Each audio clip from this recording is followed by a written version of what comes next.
Bonjour à tous, bienvenue si vous nous rejoignez en ce lundi de Pentecôte.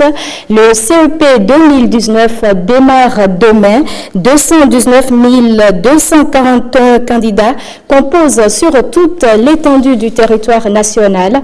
À moins de 24 heures du lancement des épreuves de cet examen, avec le retour de la dictée, le ministre en charge du sous-secteur des enseignements maternels et primaires félicite tous les acteurs au plus haut niveau pour une année scolaire, apaisée. Salimane Karimou exhorte les candidats à la sérénité. On l'écoute. Pour le compte de cette année, 764 centres accueilleront 219 241 candidats, dont 102 746 filles. Les candidats à besoins spécifiques qui jouissent des mêmes droits et avantages que leurs frères et sœurs apparemment sains et qui sont au nombre de 88, composeront dans 11 centres sur l'ensemble du territoire national. Je voudrais saisir l'occasion qui m'est offerte pour vous inviter, chers enfants candidats, à rester sereins et ne pas céder à la peur, ni être angoissés, car les épreuves auxquelles vous serez soumis sont de votre niveau, de même type que celles souvent proposées par vos enseignants. Il ne vous sera demandé que ce qui vous a été enseigné, et du moins ce que vous avez appris. Pour être dans de bonnes conditions physiques et mentales, il vous sera nécessaire de bien ranger vos effets pour ne rien oublier à la maison, surtout vos cartes d'identité, et prendre toutes les dispositions afin de parer aux intempéries éventuelles. Vous devrez être à l'heure au centre, éviter la tricherie et vous conformer aux consignes de vos surveillants de salle. À tous les chefs de centres et surveillants, il n'est pas besoin de vous rappeler vos devoirs et responsabilités en tant que représentant de l'État dans les centres et les salles d'examen. C'est parce que l'État vous fait confiance que vous avez été sélectionné. Je suis persuadé que vous serez à la hauteur de la tâche qui vous a été confiée et que vous l'accomplirez avec dévouement, professionnalisme et probité. Tenez grand compte des exigences légales et juridiques de votre mission. Je m'en voudrais de terminer mon message sans souhaiter à tous nos candidats beaucoup de courage et surtout du succès pour qu'à l'heure de la proclamation des résultats de cette année, nous puissions nous réjouir d'avoir réalisé un taux de réussite qui comble les attentes de tout le peuple béninois. C'est l'une des innovations du baccalauréat au Bénin. Les convocations en ligne. L'office du bac reste en phase avec le processus de dématérialisation de l'administration publique, un processus strictement lié à Internet. Comment s'est-il déroulé dans la Liborie? Quelques chefs d'établissement apprécient à travers ce reportage de Judy Kael Aena et de Aziza Lagbe. Dématérialisation de l'administration publique au Bénin. La mise en œuvre de ce pan du programme d'action du gouvernement est plus que perceptible à l'office du bac. Après l'obtention des fiches d'inscription en ligne, ce sont les convocations des candidats que les chefs d'établissement reçoivent via le serveur de l'office. Une révolution que saluent les chefs d'établissement dans le département de la Liborie. C'est une bonne chose d'abord. Le fait qu'on puisse tirer les convocations à notre niveau, c'est une très bonne chose. Je crois que c'est une bonne réforme, parce que directement, ça rapproche l'office du bac dans nos collèges. C'est une mesure salvatrice, ont-ils confirmé, d'autant plus qu'elle supprime certains risques et tracasseries. L'office du bac nous envoyait les convocations, et qu'on gardait ici et qu'on distribue aux enfants. Bon, cette fois-ci, nous les tirons ici. Nous avons cette possibilité de tirer une fois la même convocation d'abord, de voir si c'est bien ou pas. À tout moment, ce candidat égare sa convocation, sont en mesure de retirer ça si le remercie. Or, en temps, c'est l'office du bac qui devait tout faire et on attend le jour de la composition. L'opération en elle-même s'est déroulée avec succès, notifient les responsables d'établissement. Le 13, nous avons tout tiré. C'est encore là, signé déjà, et c'est gardé au frais. Pour le moment venu, nous allons les remettre aux enfants. Pour le moment, c'est avec nous parce qu'on ne peut pas leur livrer la convocation dès maintenant. Nous devons perdre ça. Et parfois même, vous leur donnez ça, vous ne pouvez pas les maîtriser. Tout a été tiré. Donc on leur a présenté le candidat pour qu'ils jettent un coup d'œil. Et après on a retiré. Donc lorsqu'on veut les libérer, on va remettre les convocations à chacun. Quelques couacs déjà résorbés sont tout de même à signaler dans des zones périurbaines du fait du manque de fiabilité du signal Internet. Nous, on n'a pas connu de difficultés, mais certains collègues annoncé qu'ils n'ont pas pu tirer. Et parfois, le serveur de l'office du bac est inaccessible. Il faut insister pour pouvoir entrer dans le serveur. C'est la seule difficulté que nous avons. À l'opposé des candidats officiels, les candidats libres procèdent déjà au retrait des dites convocations. Les préparatifs relatifs au baccalauréat 2019 vont bon train et la date de démarrage déjà annoncée par un arrêté ministériel reste et demeure le 19 juin. Aucune modification de date n'a été effectuée selon le directeur de l'Office du baccalauréat. Nous y reviendrons dans nos prochaines éditions. On retient donc que le démarrage du bac, c'est bien sûr le 19 juin 2019. La journée mondiale de l'hygiène menstruelle, c'était le 28 mai dernier, mais on en parle encore à l'ANCB. L'Association nationale des communes du Bénin a initié une série de rencontres avec les acteurs communaux sur la gestion de la menstruation en milieu scolaire. Ce week-end, c'était les étapes d'Abomey et de Boycon, compte rendu de Christian Gandjo et de Igor Ayoso. En Afrique, une fille sur 10 ne va pas à l'école quand elle a ses menstrues, renseigne le Fonds des Nations Unies pour l'enfance, UNICEF. Il faut donc d'une part inverser cette tendance et mettre l'accent sur l'hygiène menstruelle d'autre part. Voilà pourquoi l'Association nationale des communes du Bénin a pris cette initiative financée par la coopération allemande GIZ. L'ANCB a initié alors ce projet pour qu'on puisse sensibiliser nos apprenants filles, nos jeunes filles, pour que désormais elles prennent conscience de l'hygiène qu'elles doivent avoir lorsqu'elles sont en menstrues. L'ANCB a utilisé une stratégie qui consiste à intéresser tout le monde, tous les acteurs, à commencer par le conseil communal, les directeurs, pour que après la sensibilisation, que ce travail puisse continuer. Dans le rang des élèves filles, le message semble déjà bien assimilé. On nous a appris qu'au cours de nos menstrues, nous devons utiliser des couches et ceux qui n'ont pas les moyens d'acheter ces couches doivent entretenir leur paille qu'elles utilisent. Que ce soit au collège d'enseignement général 1 d'Abomey ou au CEG 1 de Boycon, les acteurs communaux sensibilisés se disent prêts à jouer leur partition. Nous allons nous engager à réorganiser nos toilettes. D'ailleurs, chez moi, je l'ai commencé à rendre les toilettes plus attrayantes et à les équiper en eau et savon pour permettre aux filles de faire vraiment preuve d'hygiène en période de menstrues, ce qui va leur permettre de ne plus rester à la maison ou de ne plus rentrer nécessairement avant de se changer. Il faut que dans les budgets de nos communes dorénavant, on prévoit dans les établissements scolaires la construction des latrines.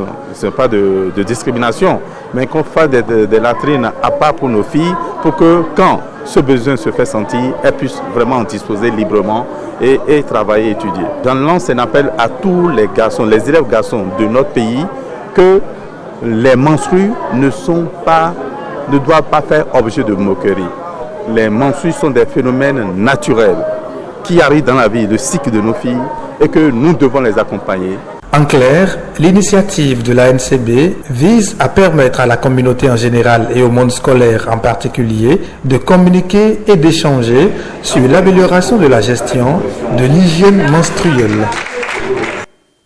De l'hygiène, nous parlons environnement avec la question du changement climatique. Elle est au cœur d'une thèse soutenue avec brio ce samedi à l'université d'Abomey-Calavi. L'impétrant Bio-Oro, désormais docteur en gestion de l'environnement, propose une meilleure implication des radios communautaires pour informer et sensibiliser les populations en ce qui concerne le changement climatique. Lenaïka Bazao. Mention très honorable avec les félicitations du jury. Bio-Oro Niki accède au grade de docteur de l'université d'Abomey-Calavi en gestion de l'environnement. L'impétrant spécialiste de la communication de masse a axé ses recherches sur les stratégies d'information et de sensibilisation des populations par les radios communautaires pour l'adaptation au changement climatique dans les communes de Kérou, Kouandé et Péonko. Il suggère des pistes de réflexion pour une meilleure implication de ces radios afin de garantir un changement de comportement face au phénomène. Un phénomène qui affecte les calendriers culturels, provoque une perturbation des saisons et influe par ricochet sur le rendement agricole. Nous nous sommes dit, si on demande aux producteurs agricoles d'emblader plus de superficie, qu'en est-il des conséquences? Alors que ces producteurs commencent par se plaindre d'un certain moment de la rareté des pluies, du retard des pluies, des proches de sécheresse. Et la recherche scientifique fait beaucoup d'efforts. Il y a des études, des thèses et autres. Mais qu'est-ce que l'information climatique, l'information par les radios de proximité, la radio communautaire peut apporter aux producteurs pour enlever leur perception qu'ils ont? C'est des dieux qui se sont fâchés, c'est parce que c'est tel totem qu'on a fait qu'il ne pleut pas.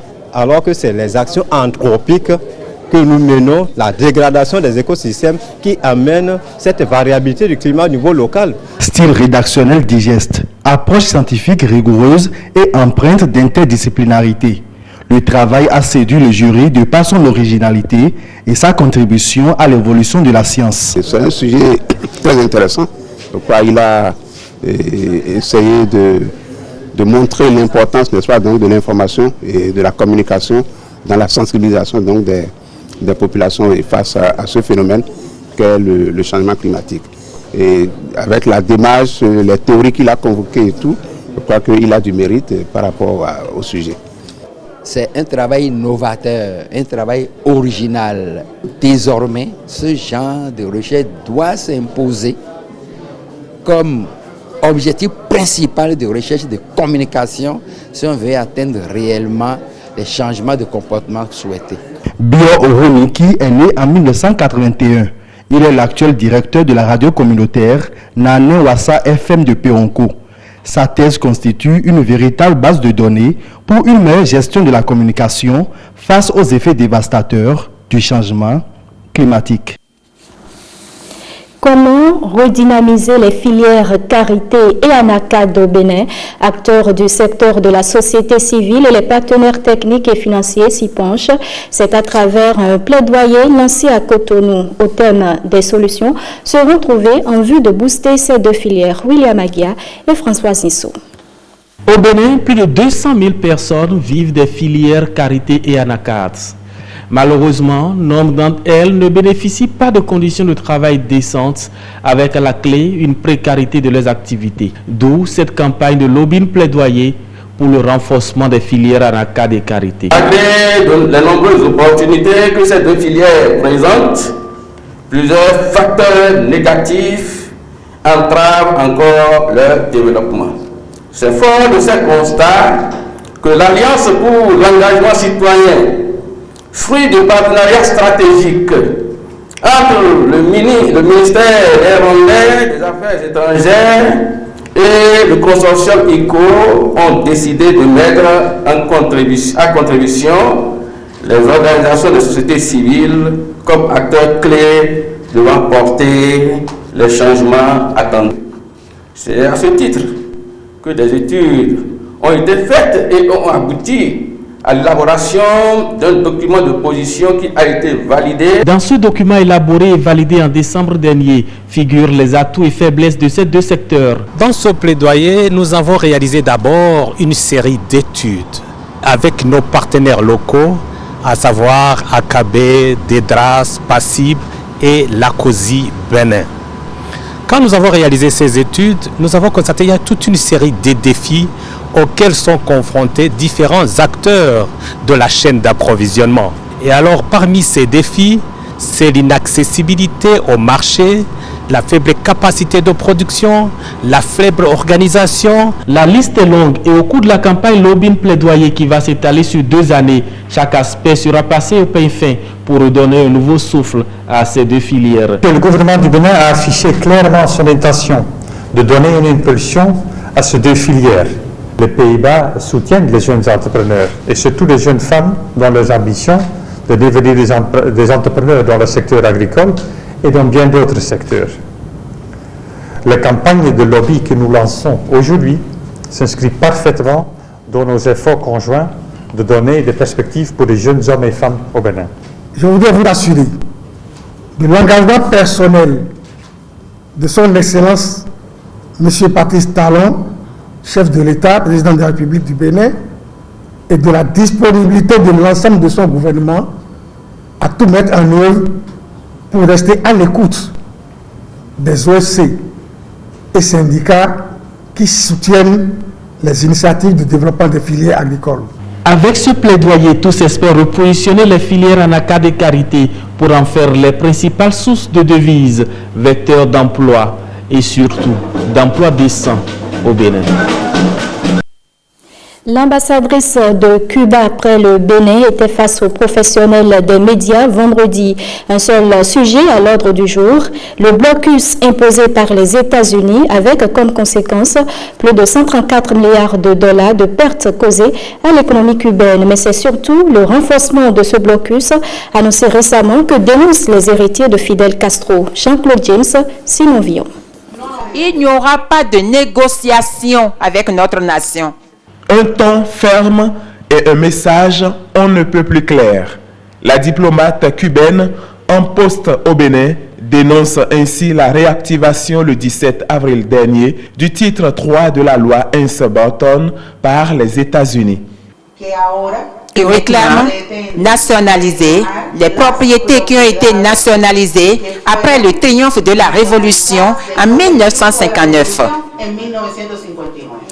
Une mesure qui vient renforcer plus de 60 ans de blocus imposés à Cuba. Selon la conférencière, cette mesure n'a pas une valeur juridique dans un pays comme Cuba. Mais quelles sont les raisons à l'origine de cette réactivation? Les récentes attaques contre Cuba se fondent sur de faux prétextes. Le plus fameux d'entre eux et l'accusation calomnieuse selon laquelle Cuba intervient militairement au Venezuela, un message qui a été rejeté publiquement et de manière soutenue par le gouvernement cubain.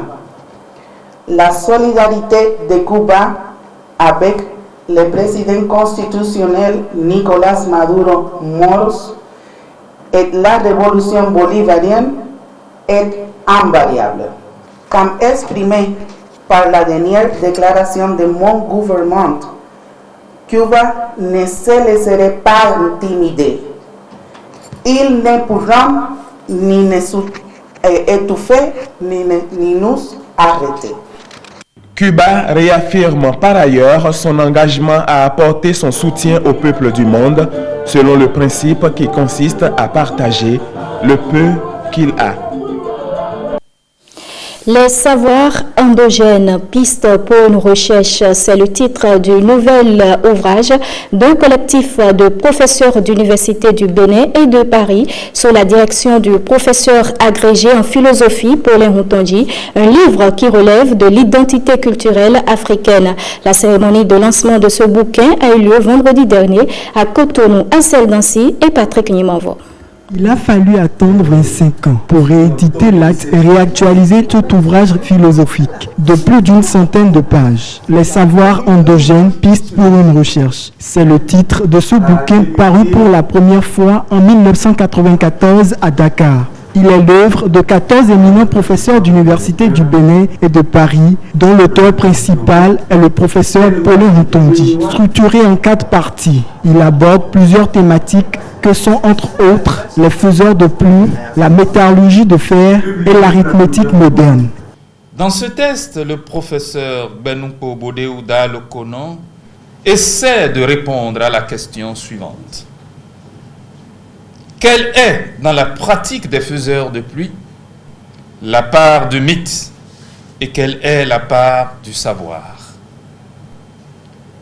Contrairement au professeur Dalokonon qui s'est mis à l'école de ceux, et c'est à son actif, de ceux qu'il appelle les sages de nos campagnes, l'hydrologue Abel Afouda s'efforce, dans une sorte de discussion des idées de Dalokonon, d'expliquer le même phénomène à partir des principes fondamentaux de la science moderne, c'est-à-dire à partir d'une connaissance positive du mécanisme habituel des précipitations. Un livre dont la première de couverture est à la couleur kaki et de la savane. Le titre de l'ouvrage est aussi évocateur que les thématiques abordées. Les auteurs et les co-auteurs expliquent les biens fondés et les intérêts des idées développées. Dans d'autres langues africaines, on compte à reculons, à partir de 18. Nous avons appris en latin, en grammaire latine, pour dire 18, on nous a appris, on a lu duo de vigenti. Duo, de vigenti. 2, on soustrait de 20. Vous voyez, c'est un énoncé complet. Duo de vigenti. Chaque noix de cola qui prend telle ou telle position est dirigée par une divinité. Mais que pour l'homme de science qui examine cela avec un esprit mathématique, avec l'esprit scientifique, ce n'est pas un Dieu, il n'y a pas une divinité cachée. L'œuvre est appréciée dans sa forme et dans son fond. Les participants à cette deuxième édition de lancement des savoirs endogènes, piste pour une recherche, se réjouissent des valeurs culturelles africaines que révèle ce bouquet. On peut à travers ce livre découvrir par exemple la notion de la sorcellerie. À travers ce livre, on peut découvrir comment en Afrique il existait des procédés pour faire pleuvoir ou pour faire tomber la pluie ou même pour l'arrêter. Cet ouvrage se révèle être une source de connaissances pour les acteurs du monde scientifique. Il est par ailleurs mis au programme pour les élèves des classes de première. Créé depuis 2 ans, l'ONG La Famille s'est donné pour mission principale de promouvoir le sport béninois sous toutes ses formes. C'est d'ailleurs le but de la rencontre qui s'est tenue ce samedi à Zalaï Hôtel à Cotonou pour le compte de la Coupe d'Afrique des Nations 2019. Innocent Aladagbe, Yves Agadopessi pour le compte rendu. L'hymne national, entonné et exécuté à haute et intelligible voix. Une assemblée générale de plusieurs centaines de supporters. L'ONG La Famille a sorti le grand jeu pour démontrer la détermination de ses membres à accompagner les écureuils du Bénin à la victoire lors de la CAN en 2019. Je crois que votre réaction montre bien que vous souhaitez que le Bénin remporte la coupe et je vous en félicite. Une ambition tout à fait compréhensible selon l'invité d'honneur de la cérémonie. Même si nous ne gagnons pas la CAN 2019, je comprends votre cri, votre pronostic comme un appel que vous lancez à notre équipe pour qu'elle représente dignement notre pays en Égypte. C'est ça le sens qu'il faut donner à votre pronostic pour dire nous allons gagner. Parce que maintenant, nous avons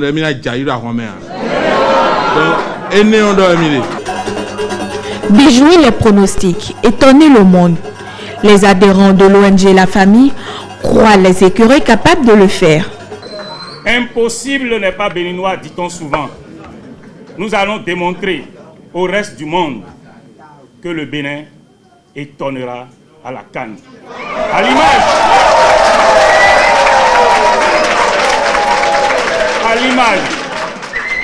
À l'image de ce qui s'est passé à la Champions League cette année, le Bénin étonnera en Égypte. Quoi de mieux pour atteindre cet objectif que de se référer aux victoires du passé, de recourir aux forces profondes du Bénin et de saluer l'accompagnement du chef de l'État.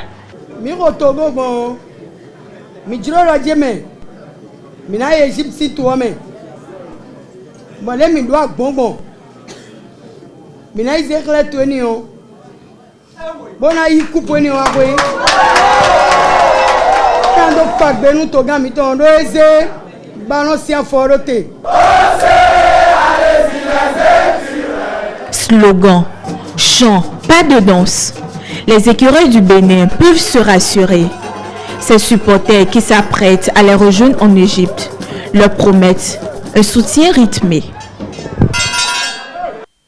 Et ce sera tout pour ce journal. Merci de nous avoir reçus chez vous.